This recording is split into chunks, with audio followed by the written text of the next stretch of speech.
was asked by one of the Yorkshire campers at lunchtime today, do you prefer to preach a verse or a large section? And I was saying that the choice really depends on the genre we're in. If we're in an Old Testament story, you can't just pick a verse, you need to tell the whole story. And actually, that's always my favourite. I love the stories. So that's by way of introduction to say we're in Daniel 11 tonight, so if you can turn there. And I'm afraid to say that Daniel 11 is a history lesson. No, it's not actually. It's a prophecy of detailed history. And if we're going to benefit from the prophecy of detailed history to get the benefit that's intended, i.e. what God says happens, we have to work through the history. And so, sorry if you're feeling a little bit sleepy this evening, but we've got some work to do. We've got 388 years to cover at breakneck speed. And this will do our faith good, but it needs a little bit of concentration. And so, unusually for a Sunday evening, I am going to split the message in two, because what we're going to do is, rather than read Daniel 11, I'm going to work through the first chunk, verse by verse, to help you see how the story is building, and then we'll sing, and then I'll preach the last little bit. So, a bit of a history lesson first, and then preach afterwards. Daniel 10 to 12 is one chunk. That's part of the problem when you divide it up. Daniel 10, you might remember, at the end of last year when we last looked at this, Daniel is given a vision, and an angel comes to him, and actually he's so overwhelmed he needs the angel to strengthen him. And then do you remember the curtains just quickly pulled open and we see behind the scenes and then they close again, and there's this sense of this spiritual warfare that's going on that Daniel is told about. And then Daniel is then told, I'm going to tell you what is written in the book of truth. Can you see in chapter 10 and verse 21? Daniel, God has got his book, and he's going to tell you the details of what's in that book, the book of truth, what is going to come true in the succeeding years. And as we delve into those details, it's important to go back to chapter 10, verse 1, to remind ourselves when Daniel is being told this. He's in the 3rd year of Cyrus, king of Persia. So Daniel was taken into captivity under the Babylonians through the first king. My head is so full of other details, I can't remember the 3 kings that he lived through of the Babylonian reign. And then he's under Cyrus now, the Persian king. And this 3rd year of Cyrus is somewhere around 536 BC. And basically we are going to be walked through these things.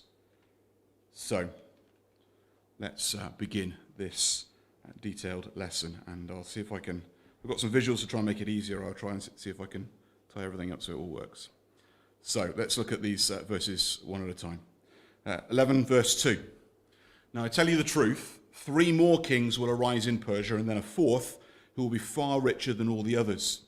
When he is gained by his power, he will stir up everyone against the kingdom of Greece. So Daniel is at the start of Cyrus's reign, and he's told that the 4th ruler is going to gain great power and then stir up everybody against the kingdom of Greece.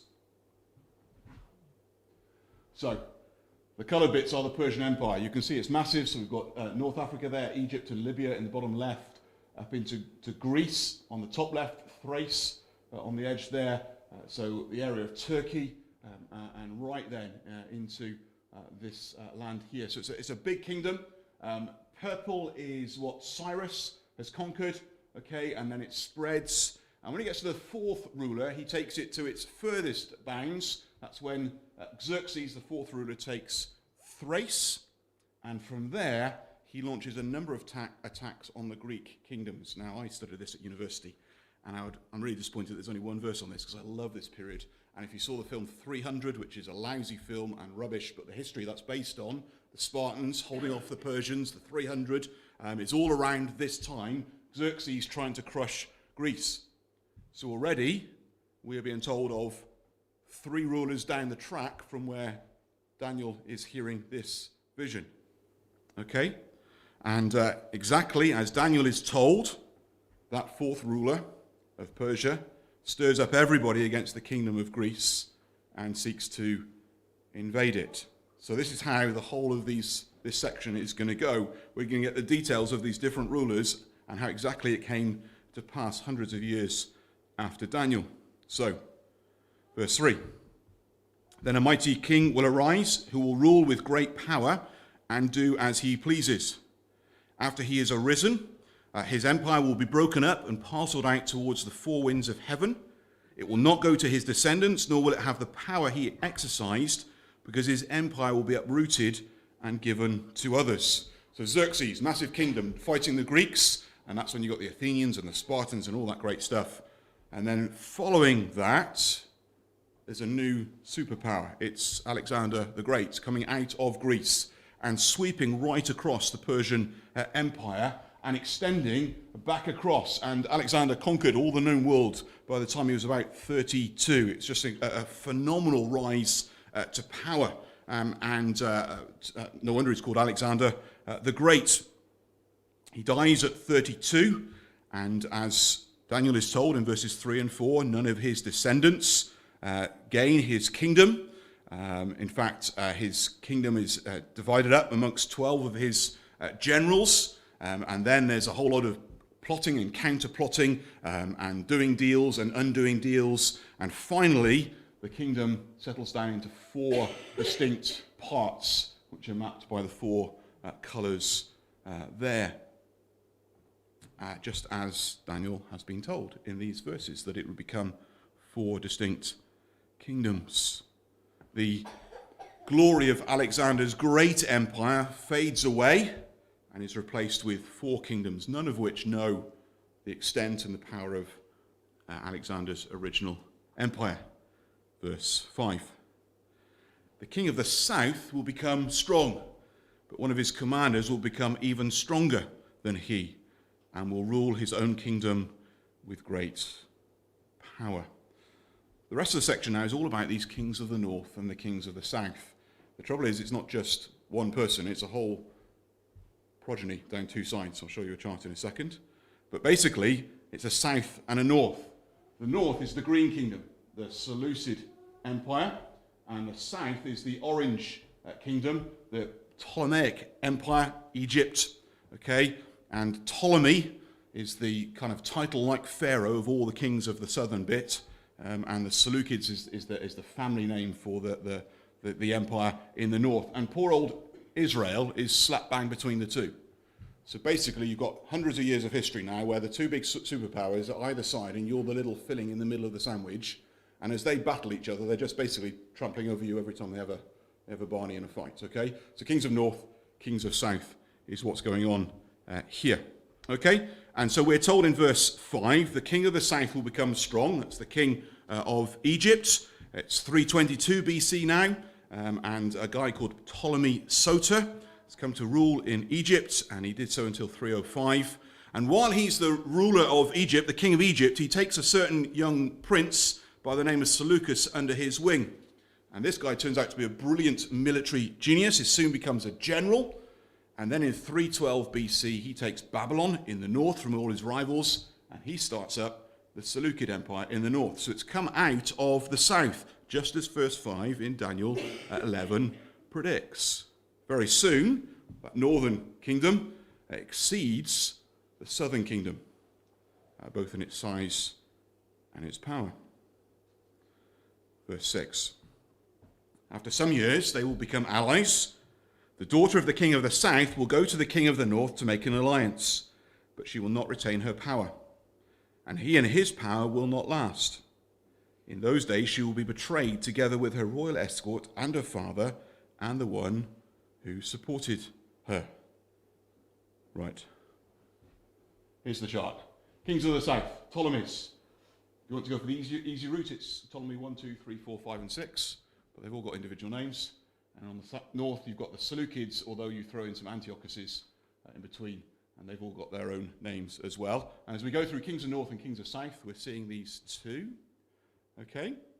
And in verse 6, we find that the 2 kingdoms of the south and north form an alliance through a marriage. This is Berenice, daughter of Ptolemy Philadelphus. Can you see the second guy down on the left? His daughter Berenice is married to the wife of Antiochus II, Theos, in the north, hoping that this is going to seal an alliance, but it doesn't have the desired effect.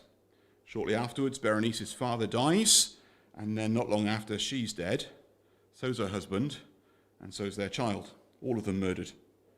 And before long, it's as though there had been no Queen Berenice.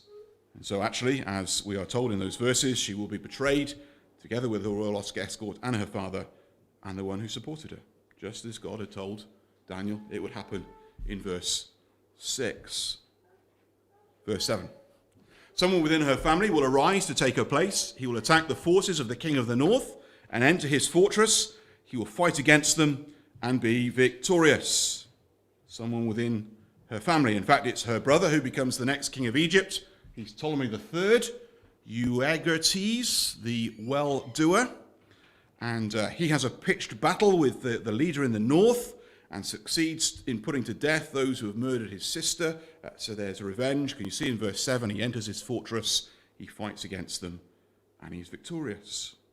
And it happened just as God told Daniel in verse 7. Verse 8. He will also seize their gods, their metal images and their valuable articles of silver and gold, and carry them off to Egypt. For some years he will leave the king of the north alone. So here we are. The king of the south is successful in this revenging the north on his sister's death. They spoil the north, they carry away its gods and its wealth back to Egypt. And then for a while, the south is in ascendancy over the north, and then he leaves the king of the north alone, just as God had said in verse 8 of Daniel chapter 11. Verse 9. Then the king of the north will invade the realm of the king of the south, but will retreat to his own country.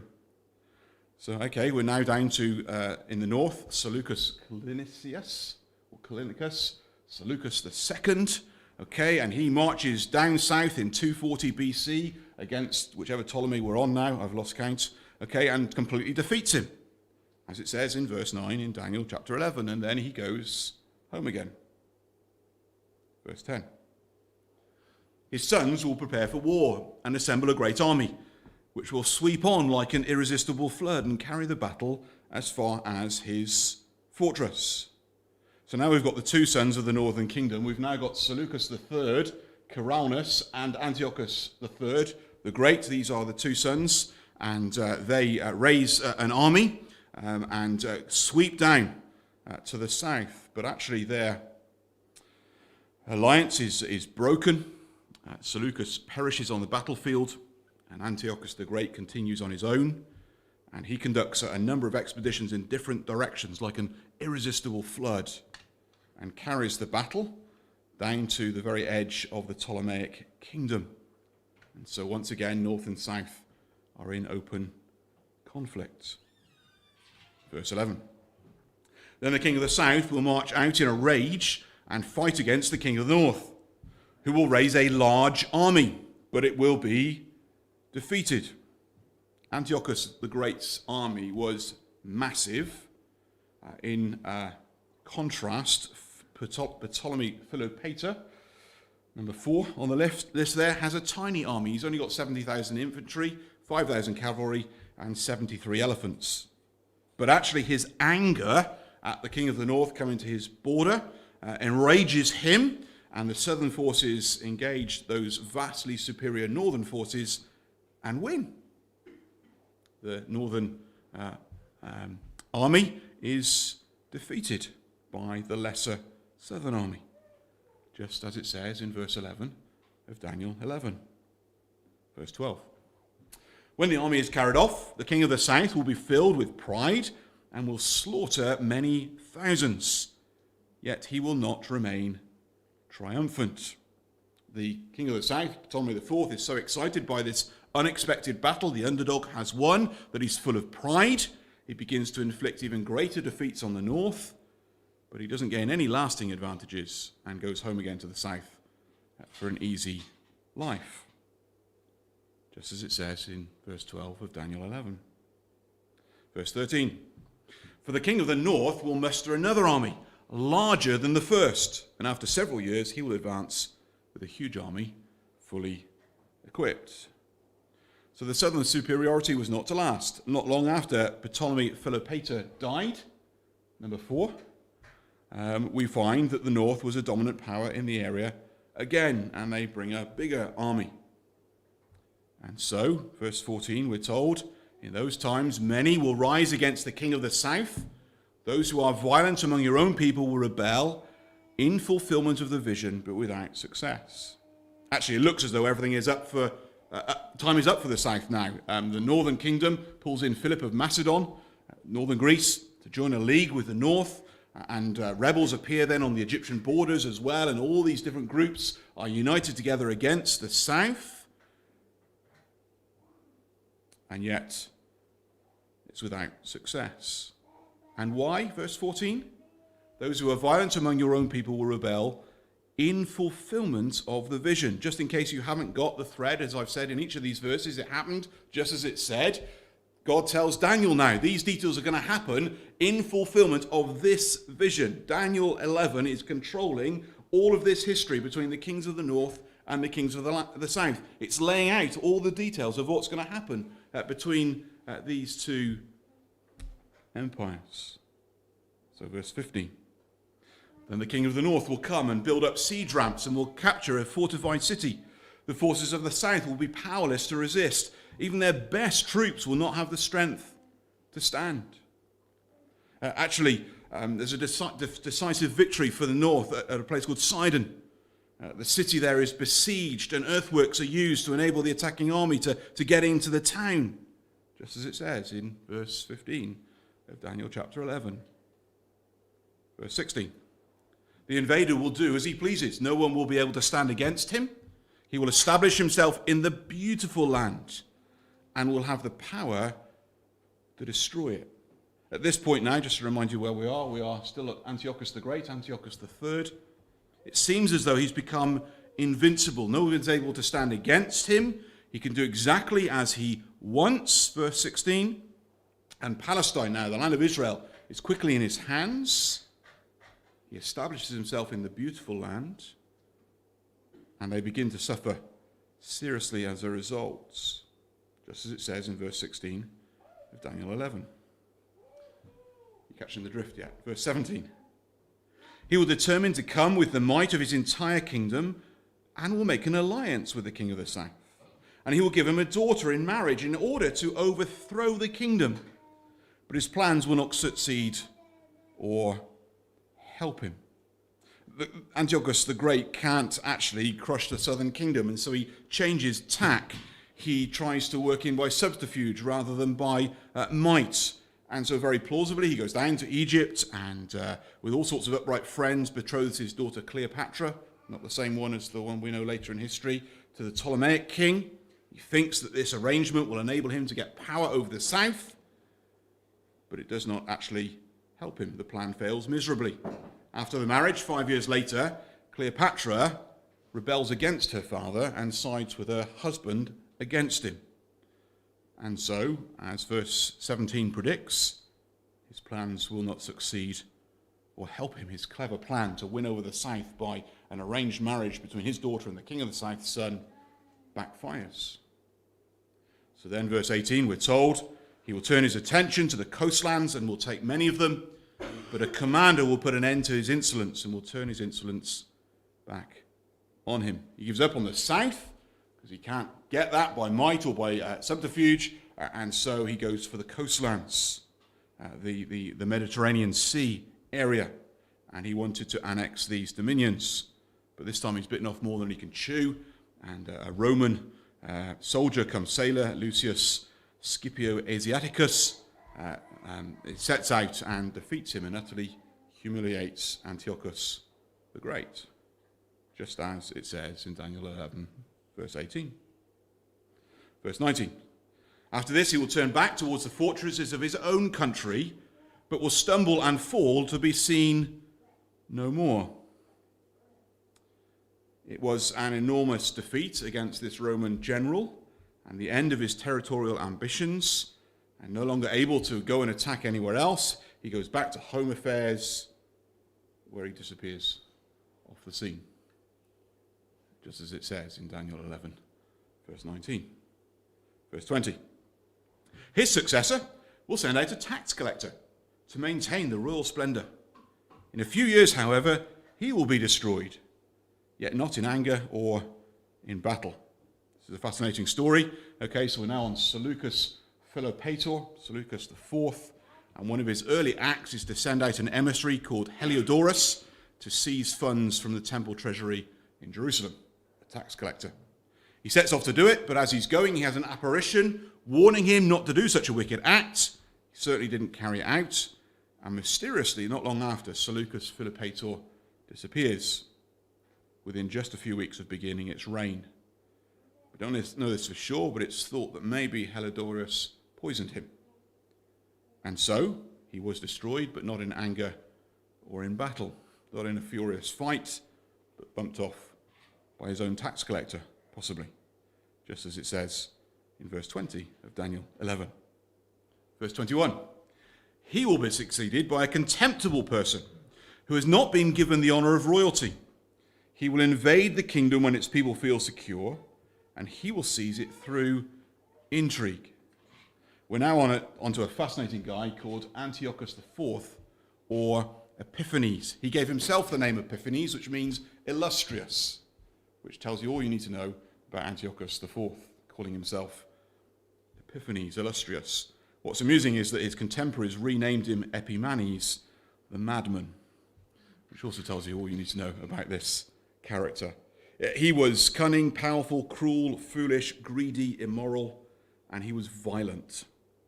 And he was not given the honor of the kingdom. He's not rightfully succeeded to the throne. He's taken it by intrigue and smooth talking, just as verse 21 tells us. Verse 22. Then an overwhelming army will be swept away before him. Both it and a prince of the covenant will be destroyed.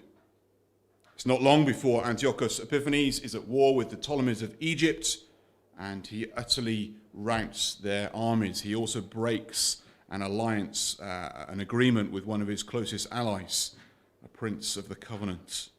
This is the sort of man that Epiphanes is, just as we find it in verse 22 of Daniel 11. Just in case you've lost sight of the map, Antiochus Epiphanes, these are his battles with Egypt as he's tracking down. Don't forget that poor old Jerusalem's in the middle of all of these north and south, and this constant toing and froing between who's the greatest power. Okay, verse 23. After coming to an agreement with him, he will act deceitfully, and with only a few people he will rise to power. His next contact with Egypt was to make an alliance with it. Somehow he wins their hearts, and from that point on is the real rise of Antiochus Epiphanes. He becomes a rising star of increasing power, even though he only starts with a small group of people on his side. Verse 24. When the richest provinces feel secure, he will invade them and will achieve what neither his fathers nor his forefathers did. He will distribute plunder, loot, and wealth amongst his followers. He will plot the overthrow of fortresses, but only for a time. Quite quickly, Antiochus Epiphanes becomes the master of a lavish kingdom.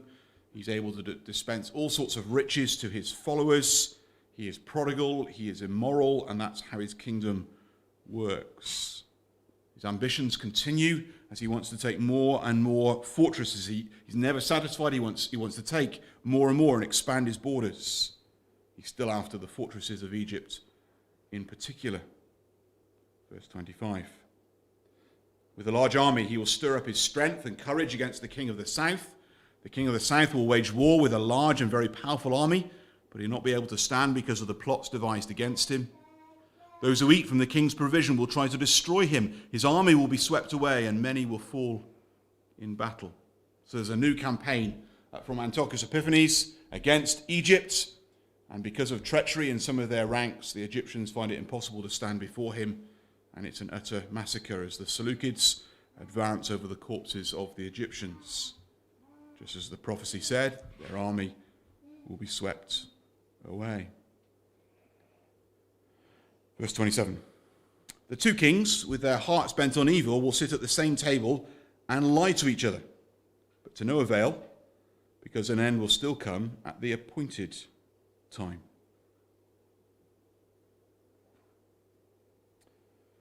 What if I got the wrong verse up there? That was bound to happen at some stage.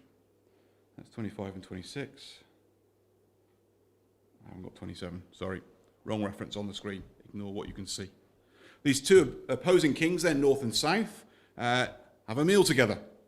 And Antiochus pretends that he's going to share the wealth with Philometor, Ptolemy the sixth if you were counting, and Philometor pretends to believe him in order to deceive him in turn.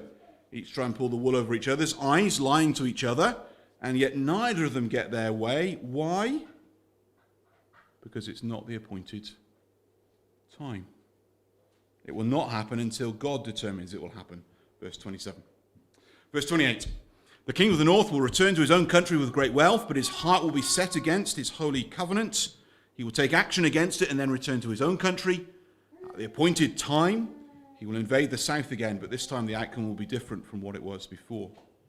So Antiochus, after trying to deceive Ptolemy, and they lie to each other, goes back home. He's rich, he's godless, he's apparently invincible.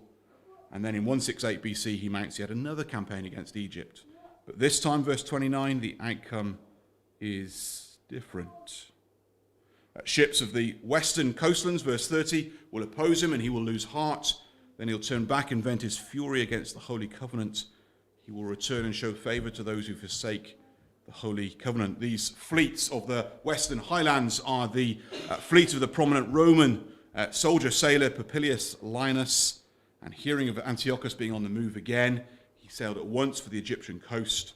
And his arrival to reinforce the Egyptian forces disheartens Antiochus, prevents him from taking Egypt, and he goes home in a sulk. Well, he doesn't go home, he goes back to the Holy Land. Vents his fury, can you see, against the Holy Covenant. He lands in Palestine, consults with the Jews who have lost their faith at this time, the leading lights, and focuses all his thoughts on the promised land. Verse 31. His armed forces will rise up to desecrate the temple fortress and will abolish the daily sacrifice. Then they will set up the abomination that causes desolation. Antiochus attacks Jerusalem, takes the women and children prisoner, secures the citadel, and then makes a systematic attempt to blot out the Jewish religion and to replace it with Greek philosophy and thought. And there was no limit to his savagery, the highlight of which, or the lowlight perhaps more appropriately, is to take the altar out of the temple and to erect a pagan altar in its place, setting up the abomination that causes desolation, exactly as it says in verse 31 of Daniel 11. Verse 32, with flattery he will corrupt those who have violated the covenant, but the people who know their God will firmly resist him. By smooth talking, Antiochus persuades the apostate Jews to become his allies, to help him further his plans. But not all the Jews were of that mold. Within the nation, there are still many men and women who know their God, who continue to follow God's ways. And a nameless mass of those people were moved to amazing acts of valor rather than succumb to the pagan rites. And because of their stand, they were tortured.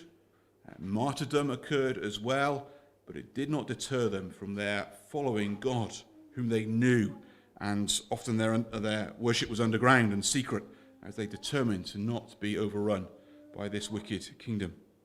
And a widespread resistance to Antiochus was quickly organized, and this time became a great time of spiritual strength for many of God's people, and there are great stories amongst those persecuted remnant.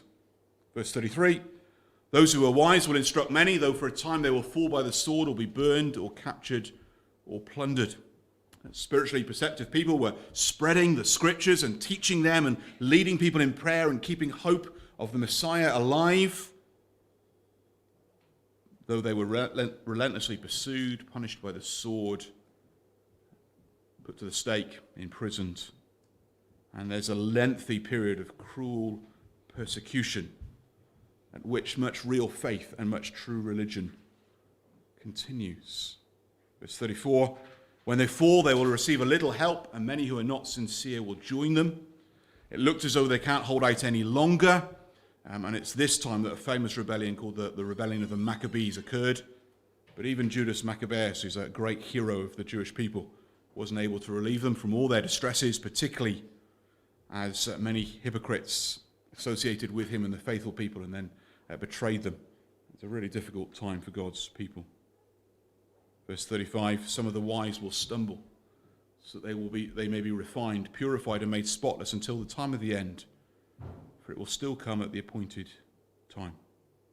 Those times of persecution did cause some who professed God's name to fall, but for others it was a time of refining and purifying and spiritual strengthening, knowing their God. They kept going, confident that his appointed time would come.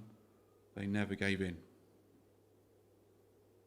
338 years of history in 35 verses, all told to Daniel in the third year of Cyrus's reign, all fulfilled in detail down through history. In fact, some of these details have only more recently come to light in modern history. They've been lost for hundreds of years, and as we've gone back and discovered more, we've seen how accurate Daniel 11 is. And I'm sorry we've gone through it very slowly and in detail, but you miss exactly what's given here and the reason it's given if you don't do that. I know it's complicated. You can't remember which Ptolemy we're on and which Seleucid, and whether it's 3 or 4 or Epimenides or Euergetes or whoever. But the reality is God stated that all of these things would happen to Daniel hundreds of years before, and it occurred just at the time that God said it would. I'm going to pause now and sing how sure the scriptures are, and then I'm going to bring a much shorter second part to the message this evening. Stand and stretch our legs as we sing this song, declaring again the certainty of the scriptures.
Why have we got Daniel 11, 1 to 35? It's so that we can be sure. It would be remarkable, wouldn't it, if we discovered now a book from the 1600s that accurately told all the history from 1700 to 2022. We would be getting excited that that's quite a remarkable find. But it wouldn't do us any good. We'd be wondering, how did someone know?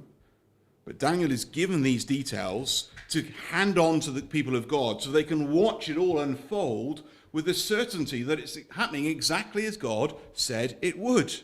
That God is, in fact, in control of the details of history. That we can have confidence that when God says this is going to happen, it does, down to the very detail.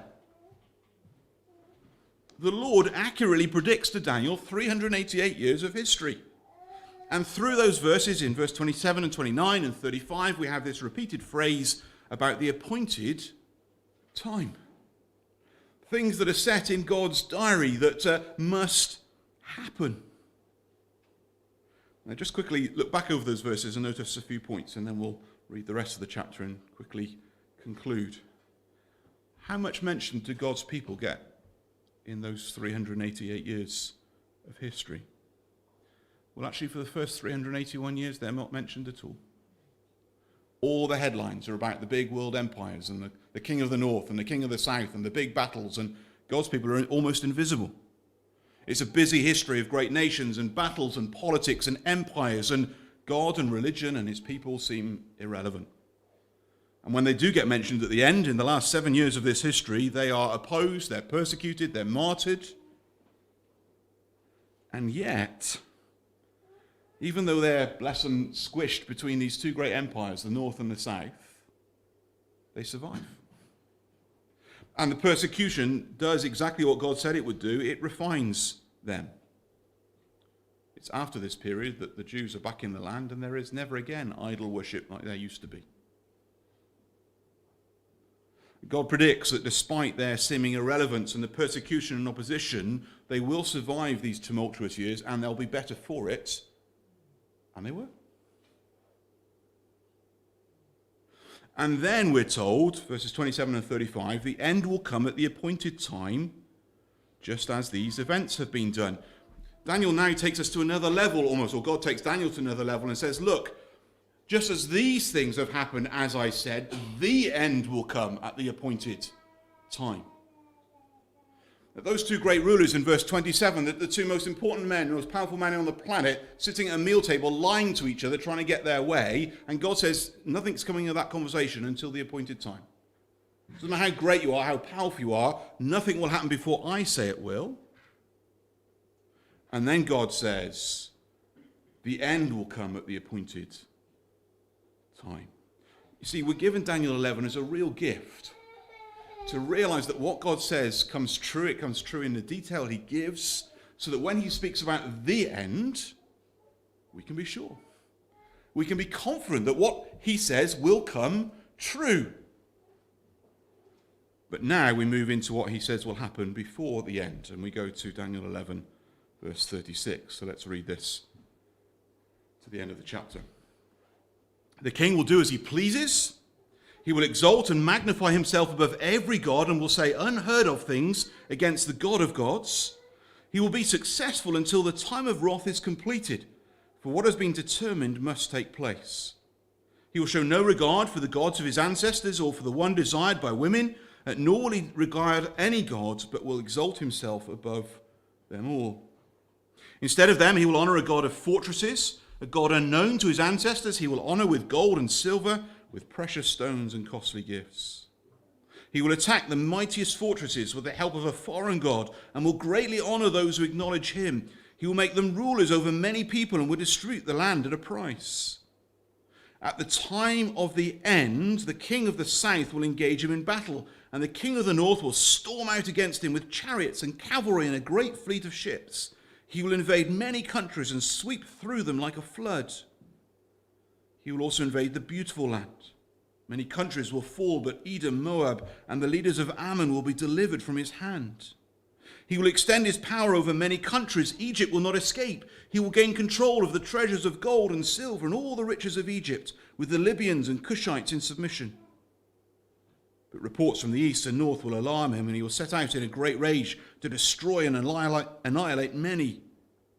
He will pitch his royal tents between the seas at the beautiful holy mountain. Yet he will come to his end, and no one will help him.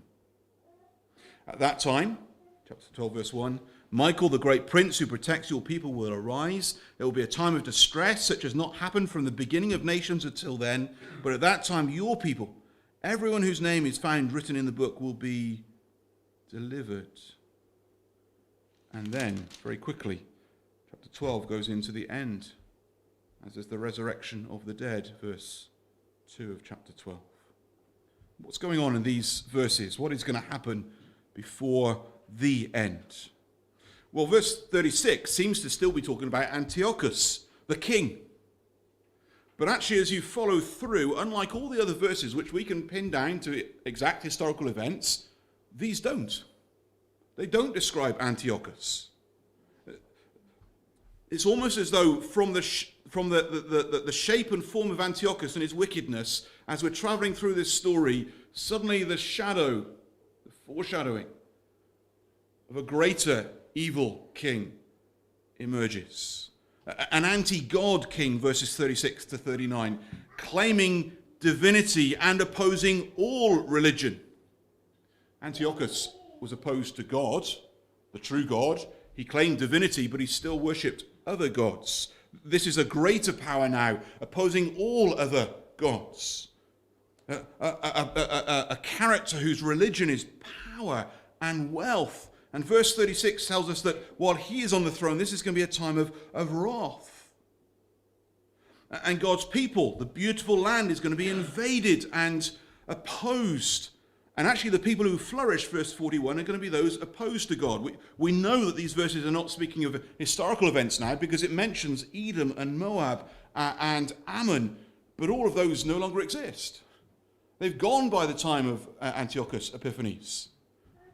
And so it's taking Old Testament pictures, the people who were opposed to God's people, those opposed to God's rule, and use them as types now, and says, who's going to flourish under the reign of this great ruler?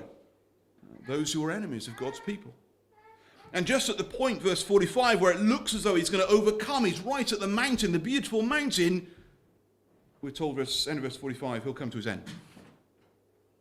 At the moment that it looks as though God's people will be overcome, his reign will finish and no one's going to help him. And what are we told? Chapter 12, verse 1, despite the fact that this is going to be a time of great distress, God's people, end of verse 1, will be delivered.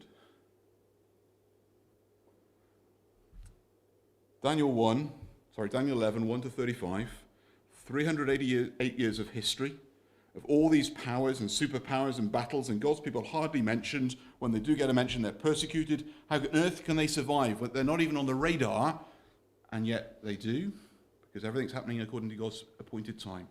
And now we cast forward to the Antichrist figure, the great rebel against God, predicted for the end time. And it grows out of these exact details into this time of opposition to God and worry for God's people, and how are we going to keep going in those times? But just as God's people survived those first 388 years, because God was working his purposes out and all these things were happening according to his appointed time, so will God's people survive until the end of all time. They'll be safe despite being opposed and persecuted and seemingly irrelevant. Daniel 11 is given so we can have great confidence about the future. There is going to be struggle and opposition. There is going to be great darkness arising as history progresses. But we will make it to the end, because God's in control and he will deliver his people. And just as we finish, what sort of people then do we need to be to keep going? Well, we need to be people who know the word. Verse 32, can you see? People who know their God will firmly resist. How do we know our God? By knowing his word, by feeding on it, by looking at the details. Yes, by sitting through a very long, unusual sermon on Daniel 11 and thinking, oh, Sunday evening I'm tired.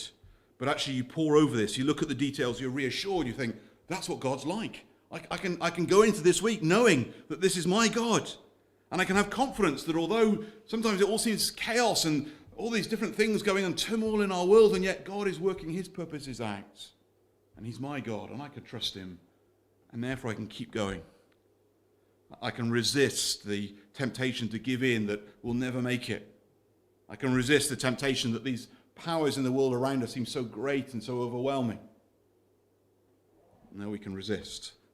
We can keep being faithful to God and keep going to the end, because we know our God. And we will live out this Christian life. And next week we will get to the end and see what is to come. And there is much to encourage us and a lot less detail next Sunday for your encouragement.